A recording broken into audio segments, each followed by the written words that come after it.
Hello and welcome back to F1 Every Week. I am your host, Ben Wevel, and today we are going to be kissing the 2021 season goodbye for the final time with my 2021 driver ranking.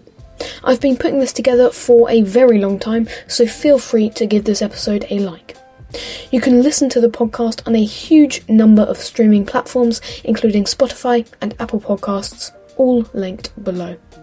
Now, without further ado, let's get into episode 46. First off with P20 in my driver's ranking is Nikita Mazepin. As F1 debuts go, this was a train wreck. Mazepin scored no points on the year and spent a grand total of 0 laps in the top 10 all season. He was also bodied by his teammate in qualifying, Nikita only out-qualifying Mick on one occasion, and being found at the back of the grid most of the time round.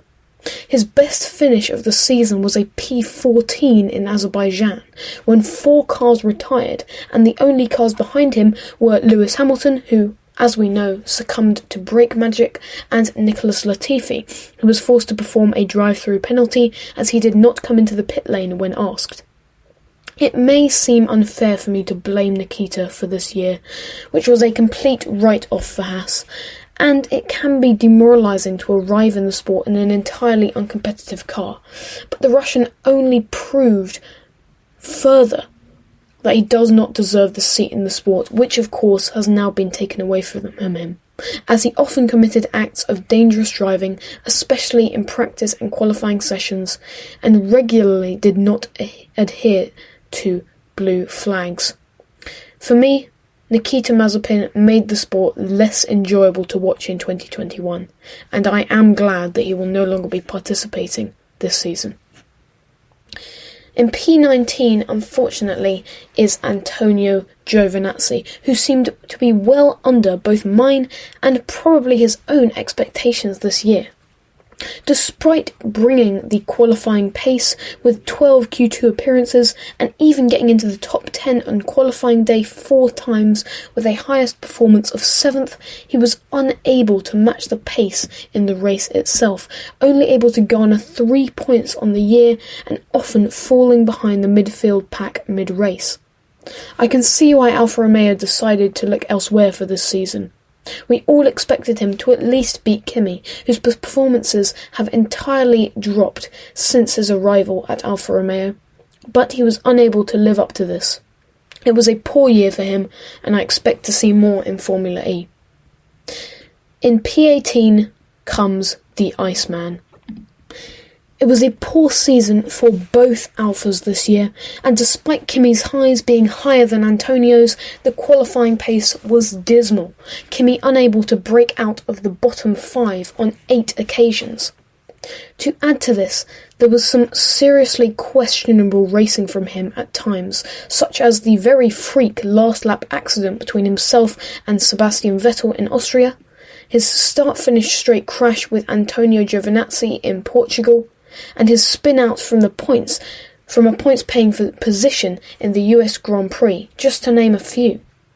I think that it was the right time for Kimi to retire, as I would not have wanted him to see slip even further down in the standings as he had done at the end of this season, and I certainly wish him luck in the future. P17 is Yuki Tsunoda, who had a very disappointing 2021.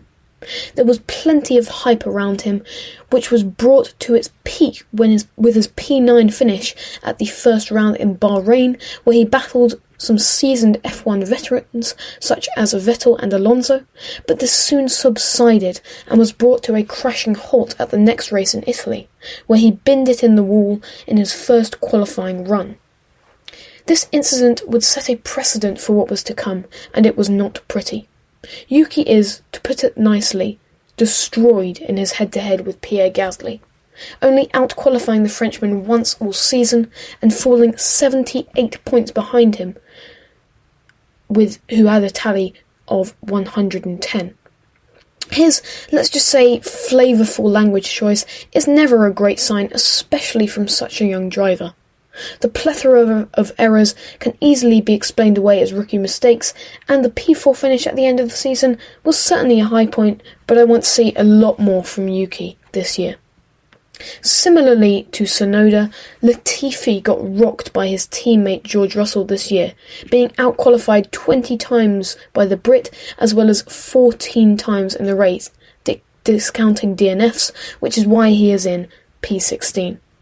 With Nicholas only entering his second season in the sport, it is still understandable to me that he is not going to be 100% comfortable in the car, and as we know, George is on another level of greatness, so there was little doubt in anyone's mind that the Canadian would once again not lived up to the high standards set by George. Also, I expect him to be pleased with his first 2 points finishes in the sport this season at Hungary and Belgium, but what was missing this year was the consistency that was on display from his teammate.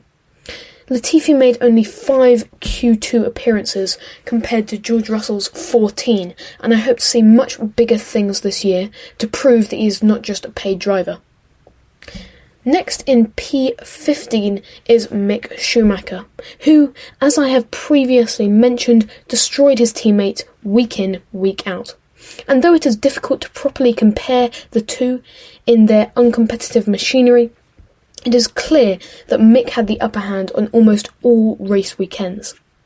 However, there were some rookie errors, with crashes at Monaco putting a dent in the team's funds, and his crash at the end of Q1 in France, meaning that he was unable to complete the next session. But the fact remains that he was able to reach Q2 on 4 occasions throughout the season, to his teammates' 0. We also saw one moment of brilliant racing between a non-Haas driver and himself as he battled with a handicapped Max Verstappen for the lower points positions in the demolition derby that was Hungary. I hope to see Mick come into next season with a little more consistency, but it is clear from his rookie season and how much that he was able to get out of that Haas car that his future is very bright indeed. Next to P14, and it's Lance Stroll. I was expecting much more from Lance this year. His teammate Sebastian Vettel has been on a downward spiral since 2019, and despite pitting Stroll as my struggle of the season, I had an inkling that he would be a lot better in that car. It was his 5th year in the sport and his 3rd year in the Aston Martin, so I was hoping for a lot more.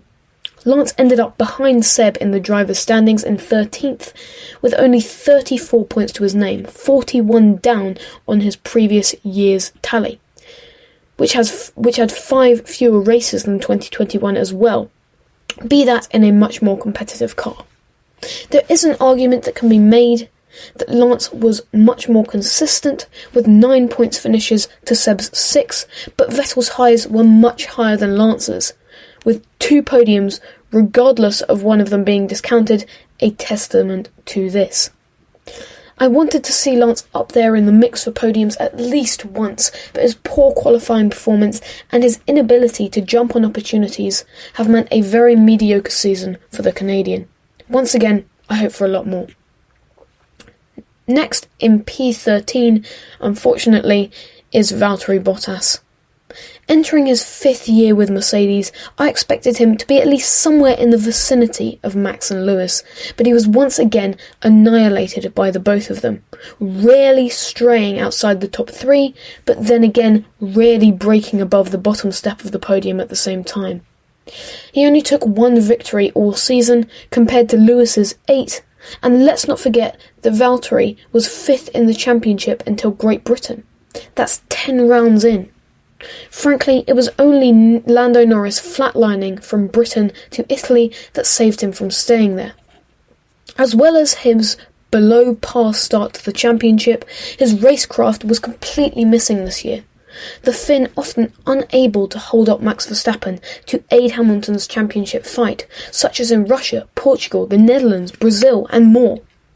The most glaring example of this came at the final race in Abu Dhabi, where Valtteri was not only unable to get involved in the championship fight, but also lost 2 places in the final lap to AlphaTauris. Despite all the criticism, there have been certain instances where luck hasn't been on his side, such as in Mexico when he spun out, and in Monaco when his tyre would not come off, or in Qatar where he succumbed to a puncture. But all in all, he lagged far behind the championship leaders all season, and I hope to see a refreshed and renewed Valtteri at Alfa Romeo this year. Next to P12, and for one of the most disappointing drivers of the year, it's Daniel Ricardo. 2021 saw the continuation of the theme of Daniel struggling in his first year at a new team. I had hugely high hopes for Daniel this year after the elation of 2 podiums in a Renault last year propelled him to P5 in the Drivers' Championship. However, this year was anything but elation, the Aussie only racking up 115 points and dropping 3 places to 8th in the Drivers' Championship. But despite this poor display, Daniel did have consistency, with regular enough points finishes, just not really where he wanted to be. Lando may have started the season ludicrously well, but his mid-season disaster should have given Daniel the chance to close the gap, but a P4 at a rain-soaked Belgium was all that he had to show for it. The one proper break in the clouds was his victory at the Italian Grand Prix, but that was likely to have been taken away had the 2 championship protagonists not collided. I am sure that Daniel will come back fighting this year, as I think multiple podiums is definitely achievable if he can connect with the new car. Next to P11, and it's Sebastian Vettel, who definitely improved this year after the disaster of his 2020 Ferrari campaign. And he had a number of good results to show for it, such as his Monaco P5, which proved that he had finally got to grips with the car, as well as his 2 podium finishes, though one of them was invalidated. However, I would have liked to see some more consistency from the German this year, as he finished in the points fewer times than last, and he had a bland final half of the season, which meant that he was only 12th in the championship. It could have been higher. This may, though, be due to a drop-off of the Aston Martin performance, which was clear from the car all year, so hopefully good machinery will mean a better outing for Seb this season. Next to P10, and it's Sergio Perez, who had an excellent first year in the Red Bull. Where many before him have sunk in the depths, Checo has been a rock for Max Verstappen all season long, aiding him many a time, including in Turkey, where a fantastic battle with Lewis Hamilton meant a P2 finish for him. However, as is often the case, his performance was dwarfed by Max's. The Mexican over 200 points back on him by the end of the season. But as I said at the beginning, there were certainly positives, including his victory at Baku, picking up the pieces of Max's tyre failure, as well as other podiums in Mexico, France and Turkey. His most notable influential moment came at the final race of the season in Abu Dhabi, in which he held up Sir Lewis Hamilton until Max Verstappen was right on his gearbox, a great defensive display. On the other hand, there are points which he needs to work on, such as his qualifying performance. There being multiple instances where he was unable to get involved in the championship as he did not even make it out of Q2. If Checo can bring the heat, as he did on some occasions last year, in a new car, then he may even become a championship contender. Next for a double, P9 and P8. Esteban Ocon, in P9, had a turbulent start to his F1 career. After huge sacrifices made by his parents in his junior career, he made the jump to F1 in 2016, driving for an uncompetitive Manor team before making the switch to the sinking ship that was Force India. After 2 years of bumping wheels with his teammate Sergio Perez, he was ousted from the team in 2019 before making a triumphant return with Renault. Despite picking up a podium in 2020, he was nowhere near Renault teammate Ricardo. This year, however, as I predicted, he was far closer to his teammate. with only a 0.11 place difference in their average finishing positions and only a 0.18 advantage in qualifying, Ocon winning both times. Therefore, there was very little in it by the end of the season. Ocon only